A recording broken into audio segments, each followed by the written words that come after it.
تخيل تبقى ماشي في الشارع فتلاقي قدامك صندوق مليان رزم فلوس ومكتوب عليه لو عرفت تكسر الصندوق الإزاز ده يبقى كل اللي جواه حلال عليك. واللي جواه ده مش 1000 ولا 10,000، لا، احنا بنتكلم في 3 مليون دولار. أنا الدكتورة ريهام نوير وجاي أثبت لكم إن التسويق مش بيع وبس، ده علم نفس ولعبة ذكاء. سنة 2005 في مدينة من مدن كندا شركة 3M كانت عايزة تثبت قوة منتجها، واللي كان عبارة عن إزاز معزز بطبقة حماية اسمها سكوتش شيلد لزيادة مقاومة الكسر.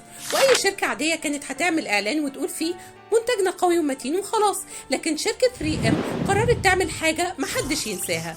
جابوا صندوق إزاز وحطوه في محطة أتوبيس وحطوا جواه رزم ضخمة من الفلوس مجموعها كان 3 مليون دولار، وكتبوا للناس لو عرفت تكسر الإزاز ده يبقى كل الفلوس اللي جواه حلال عليك. وفجأة المكان اتحول لساحة تحدي، ناس بتجري وتخبط في بعض وناس بتضرب الإزاز بكل قوتها، وكل واحد متخيل إنه هيخرج مليونير بعد دقايق. لكن المفاجأة الإزاز فضل ثابت وكل المحاولات فشلت، والناس نفسها بقت جزء من الإعلان. وهنا ظهرت عبقرية 3M لأنهم استخدموا استراتيجية اسمها experiential marketing أو التسويق بالتجربة. بدل ما يقولوا إن منتجنا قوي وضد الكسر، خلوا الناس تختبر قوته بنفسها، وده أقوى بكتير من أي إعلان عادي في التلفزيون أو السوشيال ميديا. وكمان طبقوا قاعدة تسويقية عبقرية اسمها show don't tell، يعني وريني ما تقوليش، لأن العميل ممكن يشك في كلامك، لكن لما يشوف الحقيقة بعينه الإقناع هيبقى أقوى بكتير. عشان كده الحملة دي اتحولت لواحدة من أشهر حملات الجوريلا ماركتينج في العالم.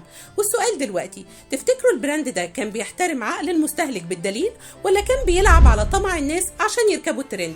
اكتبوا لي رأيكم في الكومنتات واستنوني في الحكاية التسويقية الجاية، لأن اللي جاي أجمد بكتير.